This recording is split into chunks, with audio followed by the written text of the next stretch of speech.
have Tarah Wheeler coming up. She's an information security executive, AI researcher specializing in natural language processing, social data scientist, and international conflict, and author. She is the Chief Security Officer at CKW Global. She's also an avid poker player and took 7th place last night at the Silverado tournament. She's going to talk about 13 steps to being unbroken. Everybody, Tarah Wheeler.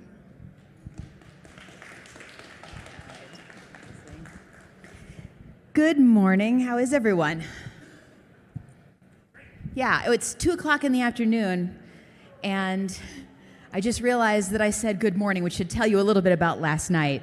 So I can't leave Deadwood, South Dakota without playing where Wild Bill Hickok got shot, right? It was like 50 feet away from it. It was pretty awesome. I stepped into the Silverado poker room, and for those of you that don't know, I run the EFF's poker tournament every year at DEF CON. If you haven't had a chance to play it yet, please absolutely do so. It's a wonderful chance to lose money with incredible people for a good cause.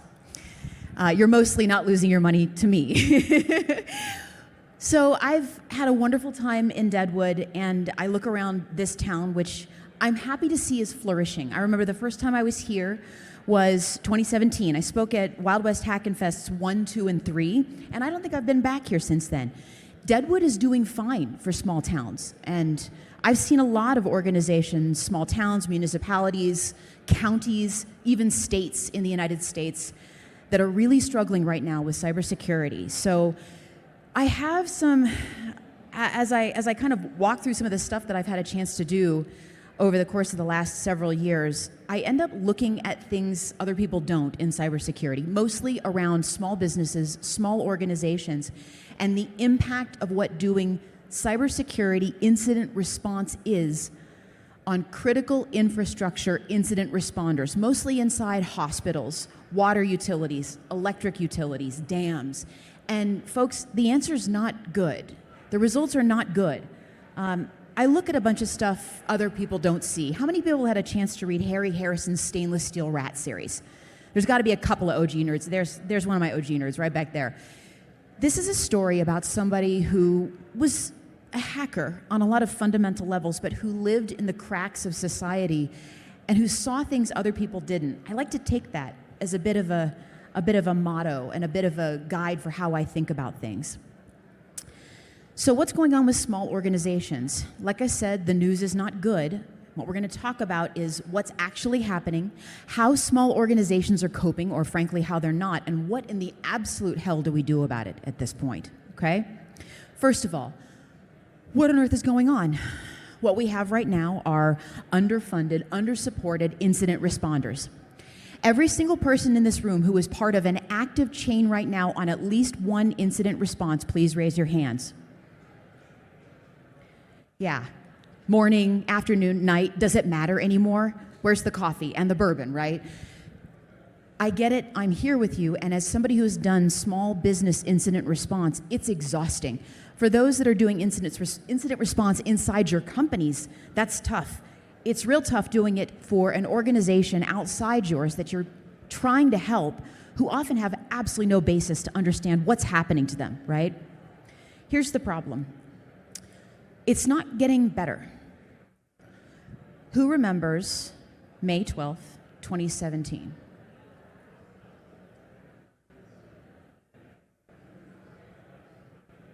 Okay, just take a deep breath. Here it is, okay? If you remember May 12th, 2017, I do very, very, very vividly. I don't think Malware Jake's in this room right now, but I was actually at a SANS conference in Orlando, Florida, and I had just said hi to him, and I'd stepped into another class. I think I was doing the CISSP boot camp there. I remember the entire SANS conference over the morning of May 12th, 2017, it was like watching the whole place turn into like a zombie apocalypse.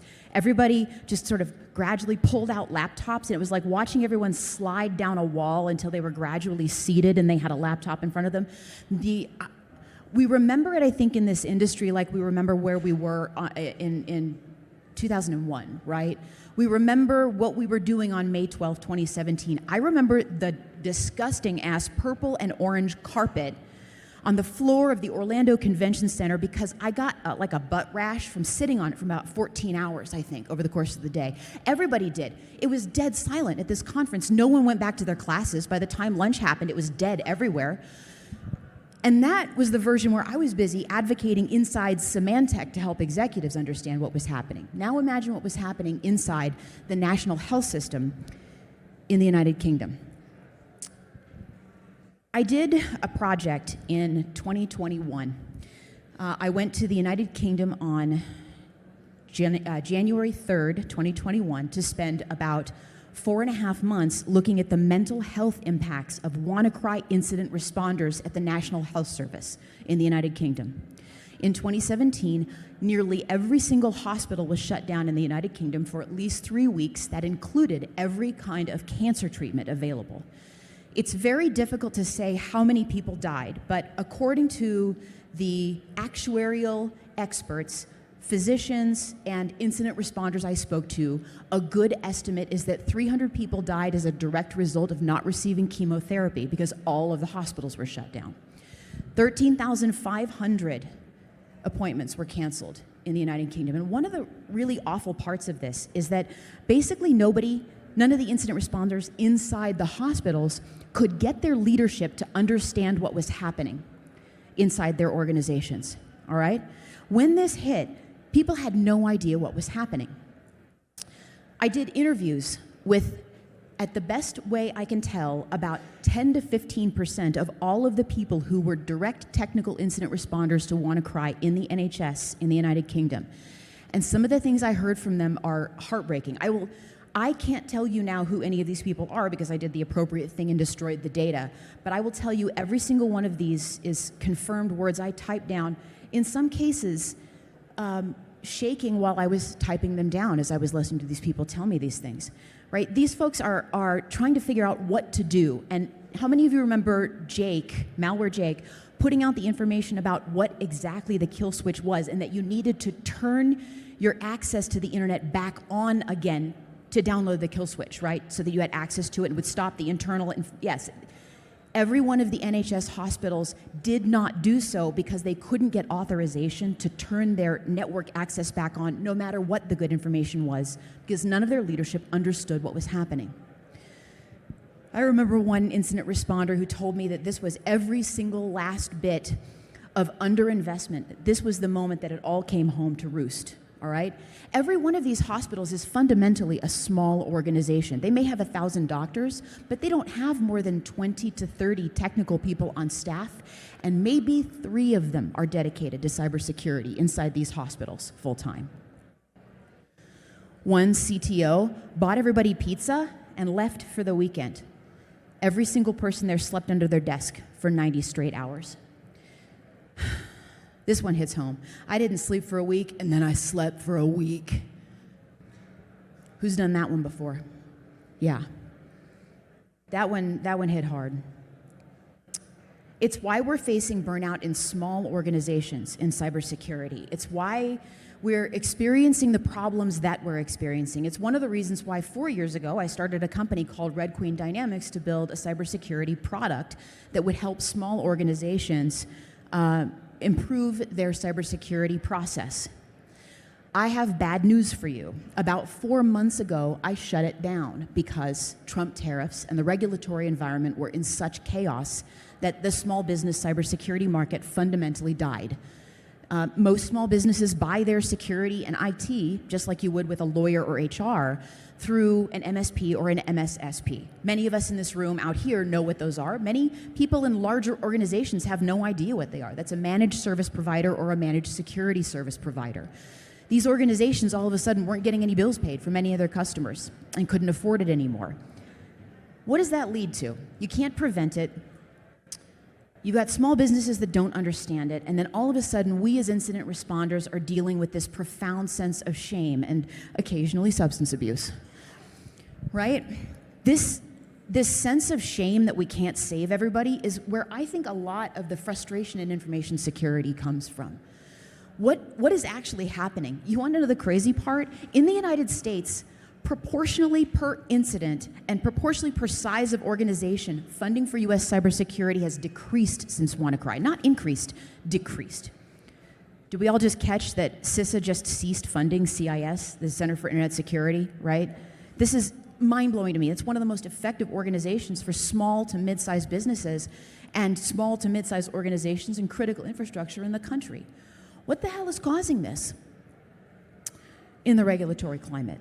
I'm just going to leave the picture of that little orange guy up there for a minute. All right, we're done with that one. What in the world is going on, merciful Zeus? On toast. CIS is nuked. There's a mismatch between regulatory compliance and what small businesses are capable of. And there was basically a dead stop of implementation of cybersecurity on January 20th of this year. It just stopped.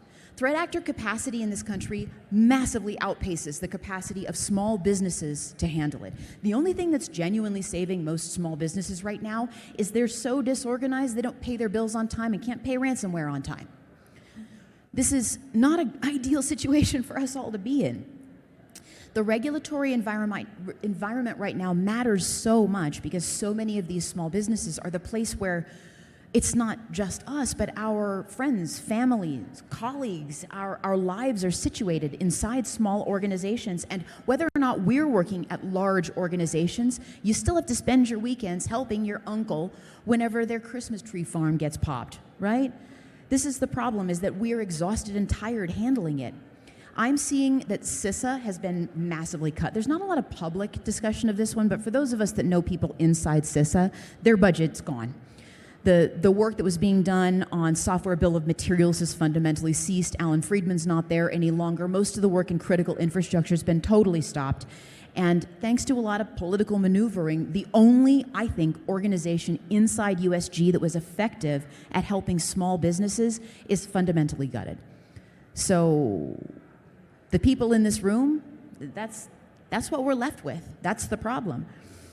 ISAC just lost their funding, and this was a pretty effective ISAC, frankly. This is the multi-state ISAC, and they got a lot of good information out there for folks.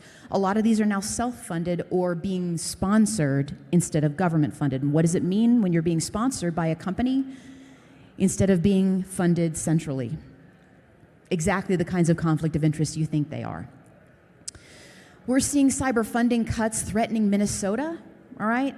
This slide I created about a month before I found out that my good friend, Major General Stephanie Horvath, who's the CISO of the city of St. Paul, was a little busy about a month ago as St. Paul dealt with a crippling cyber attack. If only we could have seen this coming, says everyone that saw this coming, right? This is the problem we're looking at. So Colorado cybersecurity is another one, and I've got a bit of a tale for you on that one.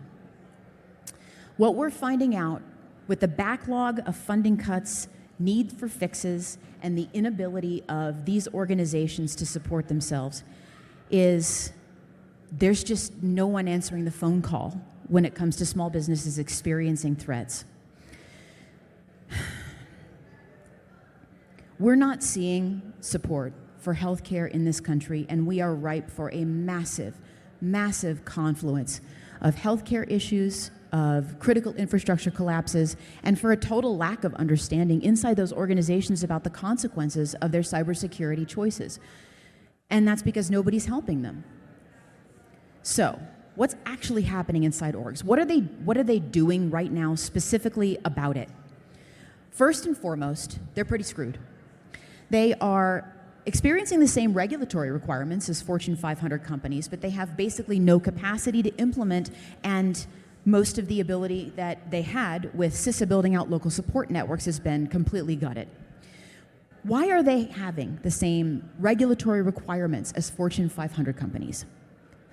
Because they're upstream vendors, right? When you've got a third-party risk management process, most of the large organizations that want to buy from small companies will send them a vendor checklist. Who here is sitting in the middle of undone vendor assessment checklists that they probably should be doing right now instead of being at this talk, and or are doing them literally right now while you're at there? That's what I thought. I see you. Right. This is a huge burden, and small organizations really struggle with figuring out how to get this done, but they still got to make money, and now they've got very little capacity to understand how to complete those checklists. So they're experiencing a perfect storm of regulatory chaos. By the way, this is bad. I am going to offer a little bit of hope at the end, just so you know. Stick with me on this one. The stories are scary, and we know what's going on, but there is a little bit of hope at the end. I'm going to tell you right now that, yes, organizations are still vulnerable to ransomware. It's kind of funny. Until I had to shut Red Queen Dynamics down about 4 months ago, I used to answer the question when I'd be on podcasts. Someone would say, it's so exciting, you do AI, you do data science research and machine learning. What do you think you're going to be working on in 10 years? Business email compromise, invoice fraud, and ransomware. That's what I'm going to be working on in 10 years. Oh, but we've solved those problems. Did we, though? Did we solve those problems? Or are we just tired of telling people how to solve those problems internally in their organizations, and we've moved on because we're tired and bored, and we feel helpless over it? The answer is those problems are technically solved without any of those implementations having been meaningfully put in place for small organizations. So the answer is, yeah, they're vulnerable to ransomware. We're dealing with ransomware attacks right now.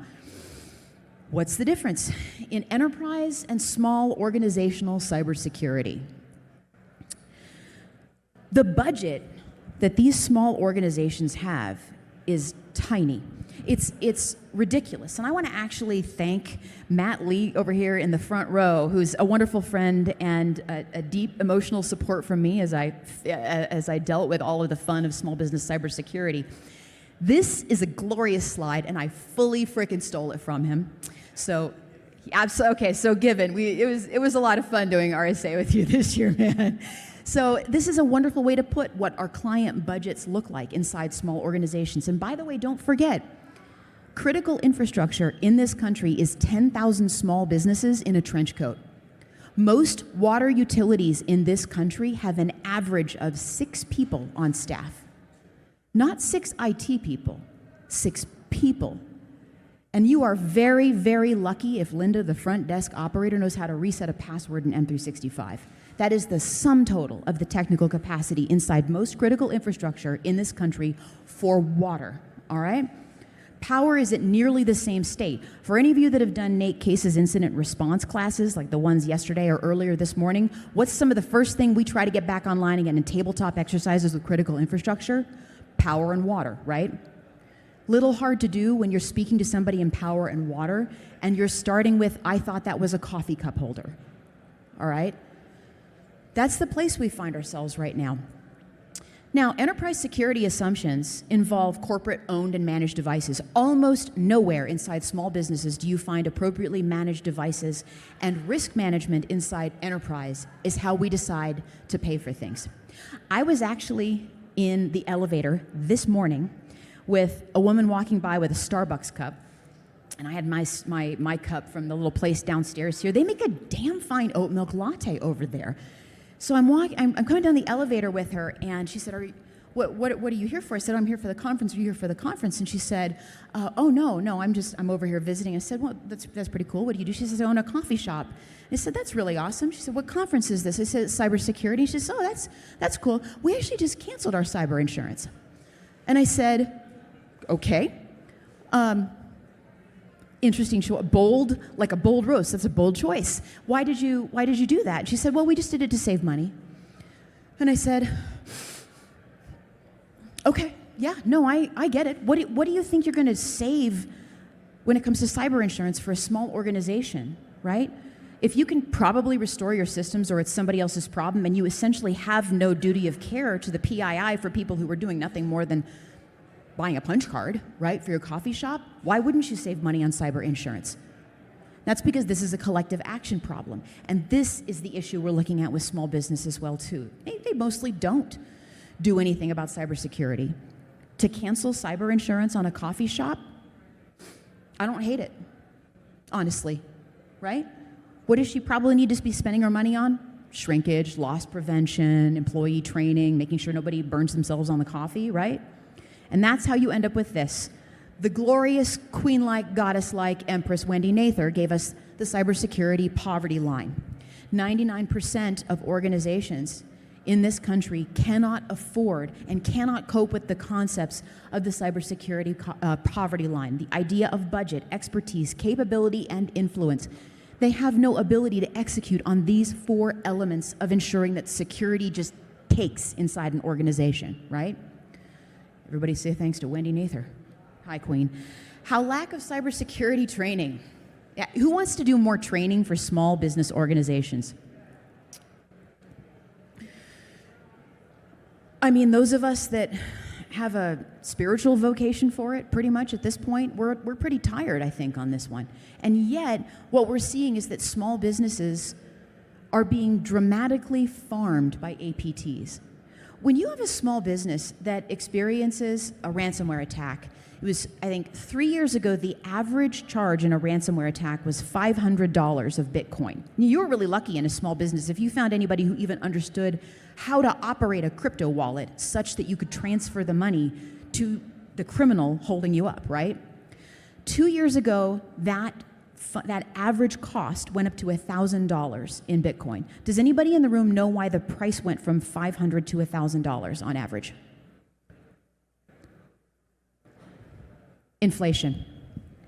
Because it's a business. They're just farming small businesses at this point, on average, farming all the way through. It's wild to think about it that way, but these are small businesses being farmed by criminal actors in mostly other countries, and there is absolutely no capacity of these small organizations to figure out what to do about it. I don't know about you, but I don't want the guy cracking my chest open to have to be worrying about multi-factor authentication with the devices that are in the surgery room, right? In the operating room. I have no idea who thought it was a good idea to start in on this kind of specialization, but it does drive home the point that we're starting to try to expect people that in other ways have no business needing to know about cybersecurity some form of responsibility for it because we're so desperate to get anybody to help and pay attention to it. I think this is a terrible idea. How to protect legacy medical devices from modern cyber threats. Has anybody got some gasoline? Right? That's going to be a day when that one happens, right? And small businesses falling short when it comes to cybersecurity plans. I mean, we got James Byerly here in the room here from Secure Point Solutions, who's a wonderful MSP and MSSP out of Iowa, dear friend of mine, and was actually one of our customers at Red Queen. And I have had drunken conversation after conversation with him about how to get an effective and meaningful small business cybersecurity plan put in place for small businesses in rural America that fundamentally don't know how to do anything about these problems. And they're suffering it in record numbers at this point. Lawsuits don't work. They don't work in a case like this. Do you folks remember this one? This was a Los Angeles law firm that sued their MSP over a Black Bosta ransomware attack that hit the entire MSP and all of their customers. Now, there's a good, solid argument that the MSP in question didn't do a very good job of protecting their assets, but they had a cyber insurance policy. And they went back to, what's the law firm is Mastani Holstead, and Landtech was the MSP. The challenge, however, was that they were behind the scenes using a backup solution, which it itself may or may not have been configured appropriately. So where does the responsibility lie in the chain between the law firm possibly not protecting their own assets with their MSP not actually managing to lock down their entire client base, and the product suite behind the MSP that may or may not have been appropriately configured? Has anybody in here ever used Google Cloud Platform just as the admin for security? I'm just kind of curious. I think if I did the math once, there are about 4,700 different security configuration possibilities on GCP for one simple domain alone. And that is too complicated for me as a fairly well-versed security expert to figure out for a 10-person organization. I am fully unsure how any organization can manage to always perfectly configure security options inside any of the CSPs that they're using. And yet, we're expecting small organizations to understand this and then appropriately apply civil remedies for the problem. It's simply not feasible. So the claim basically was that there was ransomware that had been installed blocking this law firm's access to their data. And what's more is that that data had been breached. This is a law firm, which means we're talking attorney-client confidentiality had been breached. And it's my understanding that they don't play with that when it comes to law firms and their responsibility for client confidentiality. I don't know if this firm is still in business anymore. It's my best guess that they're probably hanging on by a thread. That's right. Acronis was the backup solution. And Acronis is trying to figure out, I'm sure probably still to this day, whether or not they were perfectly set up. I think they probably were. I think it was probably the MSP's fault. And yet at the exact same time, if the configuration options were too complex and their small business clients didn't understand what to tell them or how to appropriately protect information on their internal systems, where's the fault lie, right? How do you locate that? Password protection is the responsibility of the customer, my ass. How do you get password protection as the responsibility of the customer when that is the most fundamental building block of security, when that is the education you've got to provide to every single small business client, and expecting them all to get it right is absolutely unreasonable. So eventually we've got to start getting to a point where we have some kind of governance framework or regulatory framework. That looked like it was going to happen last year. It really did. A lot of us were working incredibly hard towards that moment where we were going to get some simple and easy and understandable rules and expectations for small businesses. And then some stuff happened, in early November of last year, and a bunch of small businesses went, I don't think the world's going to operate the same way in the future. Turns out they were right about it. So we're not sure what's going to happen, but I can tell you that it doesn't work out well for small businesses that get hit. How many of you all in this room are on a Signal chat where you're the security expert for the family, the friends, somebody's small business? Doesn't matter what it is. It's not your job, but you help them out anyway a little bit, right? Or you're in the Slack where somebody goes, hey, somebody got popped. Can anybody throw a couple of hours of IR at them this weekend? Any assistance you can give. So I was on this Signal chat with a couple of friends, and a buddy of mine who's a deep expert in cryptography and a wonderful human being. We're all like doctors in here, right? Like, just because one of us is a heart surgeon doesn't mean you know how to do toe surgery or something like that, right? You don't want to have a dermatologist like doing cardiothoracic surgery. We all have specialties, right? So this guy's in hardcore cryptography, and yet to everybody around him, he's just a cybersecurity guy, right? Like all of us are. You do IT, you do computer stuff, right, Tarah? Yeah, I do computer stuff, Mom. So he texts and says, my accountant just experienced a data breach and a ransomware attack. And James is going to remember this one. And he texts and says, hey, my accountant just experienced a ransomware attack and a data breach. Does anybody here, like, Tarah, I know you do this stuff, right? And I was like, yeah, I do this stuff. It's a small accounting firm. It's in Colorado. And I said, what's happened? He says, well, about a 30-person firm, I think. It's kind of a lifestyle accounting firm. Most of the folks there, they're over 50, over 55. Guy's probably trying to sell it in about a year or two and be done with it, retire. And I said, all right, put me on a call with him. Let's see what we can do. And I start talking to the guy, and I said, all right, what happened? It seems that somebody clicked on a link inside the organization. Maybe it was the front desk attendant, the medical receptionist, someone like that, clicks on a link, didn't know they weren't supposed to. There's no two-factor authentication. There's no protection anywhere inside this organization. And I said, okay, so what has happened? Well, about 1,500 to 2,000 financial records and tax returns for high net worth individuals in the Denver area have been breached and ransomed. And I said, okay, thank you for letting me know. Let's take a deep breath. First of all, have you had anything to eat yet today? And he said, no. And I said, well, just make sure you got a protein bar by you. It's going to take a minute. We go through some of this stuff. All right.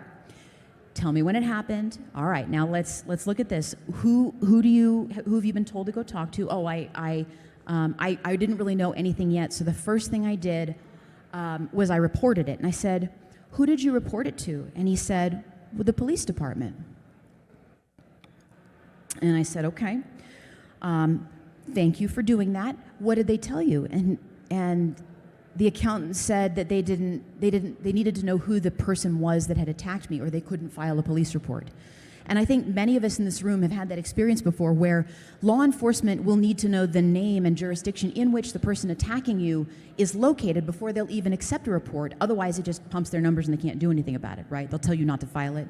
How many of us in this room have had an experience where you tried to report something cyber to law enforcement and they were bewildered by the experience of trying to take a report on it? Exactly. And I said, okay, well, what you're looking at doing right now is you're going to need to engage an incident response firm to help you. And I actually said at that moment, I have a firm I'd like to refer you to. They're called Black Hills Information Security. They're the people that I would call if this had happened to me in your situation. And he said, okay, how much are they going to cost? And I said, I don't know, but you're probably looking somewhere between 55 and 80,000, I think, for a full incident response, and that'd be pretty damn cheap, honestly. This was a couple of years ago, remember? And he said, oh, I don't think I can do that. And I said, what's your budget for incident response? And he said, I've got $1,500. And I said, I've got a friend that you can talk to that'll make you feel better for that amount, who will help you reset your passwords. And James, in an act of glorious public service, helped this gentleman out, I think, a good bit for several hours after that. We tried to have more conversations with him, and he kept growing angrier about how the police weren't helping him, and that he was the victim of a crime. He wasn't wrong. He was the victim of a crime, probably from North Korea, right? He was one of the small businesses being farmed. And he wanted to know who had done it to him and to make them pay. And I said, the best thing that you can hope for right now is that your records don't show up anywhere online. And just making sure that that doesn't happen and letting you know if it does is going to consume more than the cost of the incident response budget you have right now. He got a little frustrated, and I think that the people that I know in small business cybersecurity are just some of the most dedicated and incredible professionals imaginable, and I think we gave him the honest facts, and I think he went about his business, and I'm pretty sure he's not in business anymore. He's not in business because 60% of small businesses that experience a devastating cyber attack are not in business 12 months later. You're going to be done if this happens to you. So what in hell do we do about any of this? For those of us that are dealing with vendor assessment checkboxes for third-party risk assessments, it's really rare that compliance checkboxes map to anything that actually keeps people safe, right? Behind every policy is a really good story, right? But in compliance, often that's divorced from the really good story that caused it originally, and instead is just part of a risk management and risk bucketing process that lets corporations save money when you do a risk transfer in cyber insurance, right? That's what most of this is being caused by. And most of these regulatory frameworks are being written by people who have never gone near a small business. I remember, this was like a year ago, and I was doing a panel at the Council on Foreign Relations, because I was a senior fellow for global cyber policy there, which is a big old mouthful that just means that I was yelling at them about cybersecurity stuff, and I got ignored by generals instead of by people in an audience here. And I remember sitting there and I was doing this panel with Phil Venables, who was the Google Cloud CISO, and Rob Lee, who's the CEO of Dragos, right, ICS. Awesome people. Phil, big company guy.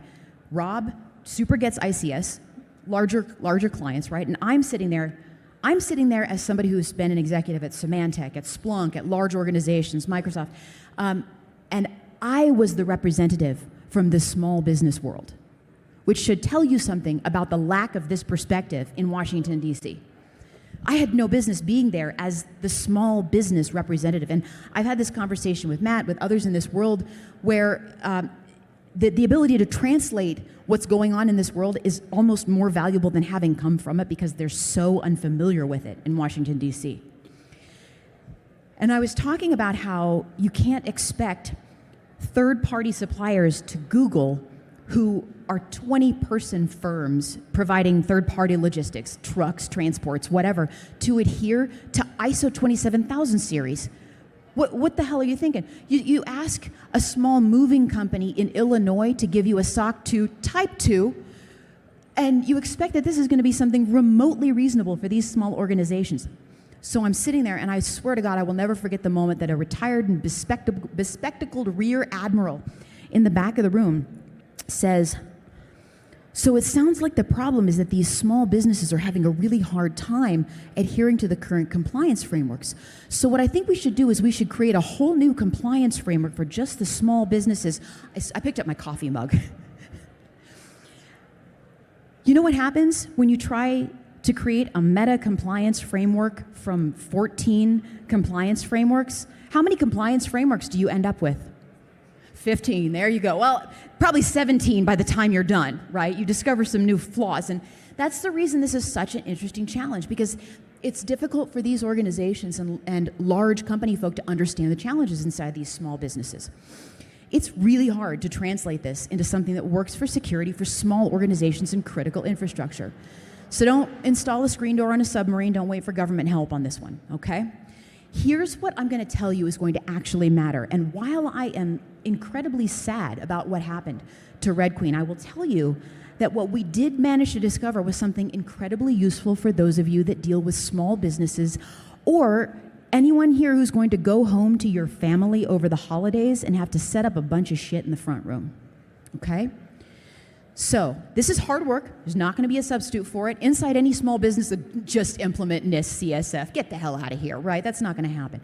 Do the simple security hygiene. That's what's actually going to help. There is not going to be a lawyer around when you need one.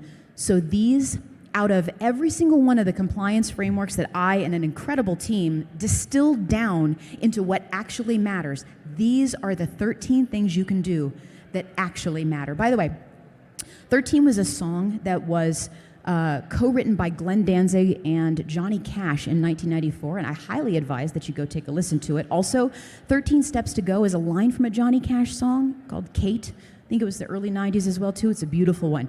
If you get a chance to, go listen to The Man in Black a little bit. It doesn't make you feel any better about cybersecurity, but it will make you laugh a little bit, and you'll probably dress better by the end of it. 13 basic cyber questions. Now, this doesn't have to be just a small organization. If you've got an organization that is completely flat-footed, I am looking at you, states, counties, municipalities that have never really done cyber risk before. These are the 13 magic questions that actually solve the problem inside small organizations. Grade A, number 1, do you have a different password on your home and work email account? Probably 60% of the problems I see inside small businesses are a credential stuffing or a spear phishing attack based on the fact that people share credentials between their work and home, their email password. Ask the question inside any of your organizations, ask them of your families, ask them of anybody that you're working with over the holidays. Is your home and work email password different? Just get it different. That will solve a magnificent amount of the problem that you're facing, all right? That's honestly the biggest one, right? I could stop right now and we could just all hang out for the rest of this conversation if you wanted to, because that's such a key, I can't even describe how important it is. Is anybody able to get into the systems that doesn't belong there? Anybody active that shouldn't have been? Ask the questions and then give them a way to answer you simply. This is a pretty good one, by the way. Cyber insurance is a solid predictor of whether or not an organization has even thought about anything like this. And even though their checklists are terrible, man, I did a checklist, I think it was for the Hartford, like 4 years ago. I was buying cyber insurance for Red Queen because I thought it was fun, and I'm weird. And it's also how I discovered that the Hartford cyber insurance form online doesn't do form validation. Because I typed in when they said, do you change passwords every 30 days inside your organization? I said no, because that's stupid and it's not even in NIST any longer. And they accepted the form and granted me $2 million of coverage the next day. But it's actually a pretty good predictor, honestly, if you've thought about this one before. Can you download stuff on your company laptop without anybody knowing about it, right? Anything not in software inventory? Are there ads or pop-ups on your work devices? And yeah, folks, I'll put this live in terms of the slideshow. It'll be out there for you if you want to just go grab it then. You see any ads? Anything looking weird on your machine? Do you use a password manager? Right? 1Password, Dashlane, I don't care what it is. Do you use a password and keep strong, unique passwords for each of your separate accounts? Are you able to sign into your work stuff with just a username or password, or sometimes do you have to use little codes? How do you figure out when somebody calls you from Microsoft support that they're actually calling you from Microsoft support? Do you automatically install software updates on your work devices or even your personal devices if those are the ones that you're using for your work stuff? Are you working on a home or work laptop, and do you mix stuff on them? Anything looking weird on your computer? Ask this one open-ended. Because you'll hear people say, no, it's fine. And then 5 minutes later, they're like, well, actually, every time I open up this one site, I get these really strange pictures. Oh, there you go. Now you got some information. Do you ever plug in a thumb drive into your work computer? Do you know who to ask about information security? Folks, the people in this room, we're it. I don't know how better to put it. There is nobody coming to save us when it comes to information security for these small organizations. Now, the good news is that the collective intelligence in this room could probably solve the whole damn problem if we were just allowed to fix things the way that we wanted to. Please know that I absolutely hear and see you. I've seen the frustration and desperation on the faces of people who could not stop doctors from turning laptops on in unupdated networks inside national healthcare system hospitals. I am never going to forget one guy. He knew who I was before I talked to him. So I was in information security, and he got on the call with me, and he started telling me about what it felt like to see all of the Windows 10 laptops in a cupboard that they had not yet rolled out because the doctors didn't seem to have enough time to ever come pick up their 10 instead of their 7. All right? And his CTO told him not to plug back into the network again and pick up Malware Jake's advice on the kill switch. And he saw thousands of cancer appointments being canceled over the course of the next couple of days. Folks, he was not in good shape. 4 years later, he was in pretty rough shape over it. I saw a lot of PTSD from incident responders who were dealing with people dying because of their inability to make their leadership understand what was happening during WannaCry. I am not going to forget what it felt like to have this very British nerd man speaking to me and asking me, Tarah, they didn't believe me. Could I have explained it any different? Could I have told them somehow different? What did I do wrong that they didn't believe me about what was going to happen next? And he started crying. That'll hit you. If you are having a rough time with incident response, if you are having some struggles with mental health with incident response, some of the hardest I watch British people get broken up about this. So, like, we're not in good shape, I think, as an industry. So if you're not in good shape over this, it's okay, because you are not alone. The big challenge on this one is, if you do have a little bit of extra cycles, try to help up somebody else in this room, because we're all there is. I've seen it from international policy all the way on down to the grit, to the bare metal when it comes to small business and critical infrastructure response, and there's nobody else waiting out there to help. So we talked about what's going on.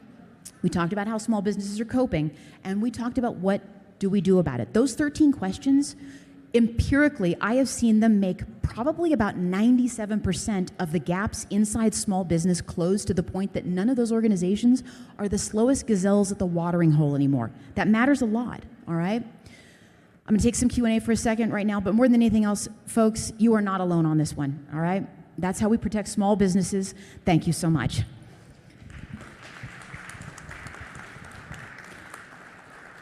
Who's got questions? Anybody just want to cry? We could hold each other a little bit, just get a little mess. I got my mascara on right now. I got the good primer on, though. It's fine. I'm probably going to be all right. Anybody thoughts, questions, ideas, anything that you want to know? Glorious. I'm glad to hear. Okay, go for it. The question is cybersecurity worth it on a personal level? Whew. I should have listened to my mom and become a lawyer. Is cybersecurity worth it? I mean, who in here does it for the money? Could you ever be paid enough to do the shit we do? Fuck no, right? That's what I'm talking about, man. You can't be paid enough to do this. So the answer is, if cybersecurity is worth it, it's not because of the money. It's got to be because of the people that we help, I think. I've seen people who, they have a better day because I get on a phone with them. And that makes a big difference to me. And I get to help people, and I get to watch stuff get cleaned up, and I get to see people stay safer. So I would do this for free. right? Any other questions? Any last thoughts? Go for it.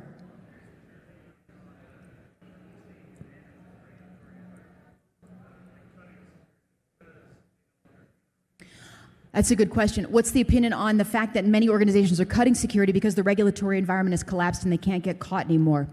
So I just formed a new consultancy with Nate Case and Rob Kanacki. Who knows Rob Kanacki? You wrote the National Cybersecurity Strategy. He used to be the Deputy Director of the National Cyber Directorate at the White House. So he's the boss of me now, and that's pretty great. We just formed a consultancy, and the large organizations that are cutting security, well, they didn't want to pay a small number of dollars to prevent this over the last 4 years when I was running the product company, and it turns out that I'm a very expensive human who's needed for remediation.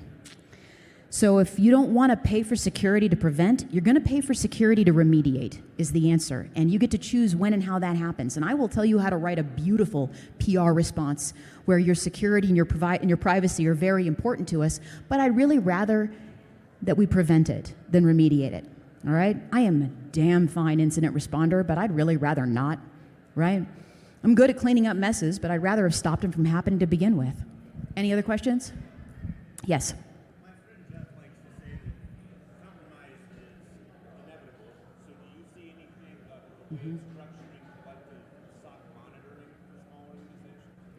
I love this question. Friend says that compromise is inevitable, so is there a way to do collective SOC management for small organizations? That's a great question. First, absolutely, it's called an MSSP. Exactly. The small organizations or security consultancies called MSSPs are where you do that collective SOC management, and that's where you send small businesses to do it. 100%. I'm busy right now sending multiple critical infrastructure organizations in water to get to an MSSP right now, so that solves that problem. Get thee to an unread. Get thee to an MSSP. I saw another question back here. How do we drive accountability and negligent stakeholders? Burn them! Negligent stakeholders, you don't drive accountability, you fine the crap out of them and use the money to pay for the harms they've caused. Fine them until they don't do it anymore. I kind of like the idea of docking CEO pay whenever there's a problem with cybersecurity inside an organization. Watch us pay attention to it all of a sudden real quick. By the way, that gets expensive consultancies like mine in a room really quickly when they need to understand how to avoid that liability. CISOs now have to get D&O, right? They've got to start getting protection because we all saw the SolarWinds CISO, Tim Brown, get named as part of the I think it was the FTC lawsuit against SolarWinds, right? And I don't believe he was covered under D&O. I bet you he is now, as is almost every other CISO I know who's making it a condition that they not experience personal liability and get fired as a result of their leadership not taking cybersecurity seriously. That's starting to make a change. It's a real change, and it's a quiet one for most of us, but if you can't transfer the risk away from you as an executive to firing your CISO, if this happens, all of a sudden you've got to mitigate, which means make it better, right? Risk management does have a lot of the answers for this one. Last question, folks. Anybody? Oh, there's one more. Yes, go for it.